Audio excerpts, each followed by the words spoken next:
প্রিয় ছাত্রছাত্রীবৃন্দ, আজকে তোমাদের যে বিষয়ে আলোচনা করা হবে সেটা হচ্ছে ম্যাট্রিক্স ও নির্ণায়ক।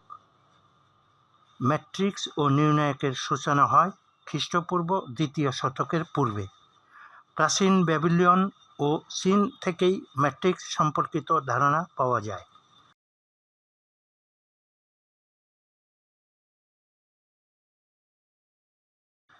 আর্থার ক্যালিকে ম্যাট্রিক্সের জনক বলা হয়।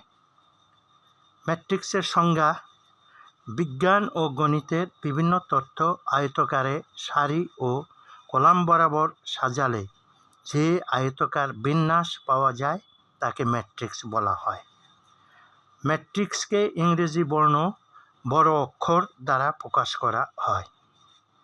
ম্যাট্রিক্স প্রকাশের জন্য সাধারণত প্রথম বন্ধনী বা তৃতীয় বন্ধনী বা 2 জোড়া সমান্তরাল সরলরেখা লম্বালম্বিভাবে অবস্থান করে, অথবা বোল্ড টাইপের 1 জোড়া লম্বালম্বী রেখা দ্বারা ব্যবহার করা হয়। ম্যাট্রিক্স গঠনকারী সংখ্যাগুলিকে ম্যাট্রিক্সের ভুক্তি বলে, ইংরেজিতে এন্ট্রি বলে। ভুক্তি বোঝানোর জন্যে ইংরেজি ছোট হাতের অক্ষর ABC ... ব্যবহার করা হয়।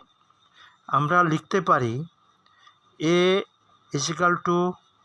First bracket 1 2 3 4 5 6, B third bracket A B C D E F G H I। এখানে এ ম্যাট্রিক্সটিতে 2টি সারি ও 3টি কলাম আছে। বি ম্যাট্রিক্সটিতে 3টি সারি ও 3টি কলাম আছে। ম্যাট্রিক্স এ সারি ও কলামের সংখ্যা সমান হতে পারে, আবার সমান নাও হতে পারে। সারি ও কলাম সংখ্যা সমান হলে তাকে বর্গ ম্যাট্রিক্স বলে। ম্যাট্রিক্সের ক্রম, order of A matrix: m সংখ্যক সারি ও n সংখ্যক কলাম বিশিষ্ট কোনো ম্যাট্রিক্সকে m/n পড়তে হবে m/n ক্রমের ম্যাট্রিক্স বলা হয়।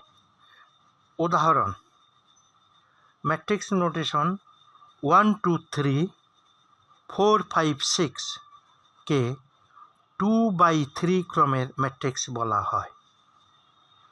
নোট: কোনো ম্যাট্রিক্সের মোট ভুক্তি সংখ্যা হবে এর সারি ও কলাম সংখ্যার গুণফলের সমান। উপরের উদাহরণের ম্যাট্রিক্সটিতে মোট 6টি ভুক্তি আছে। আবার ম্যাট্রিক্সটির সারি ও কলাম সংখ্যার গুণফল 2/3 = 6, অর্থাৎ 6।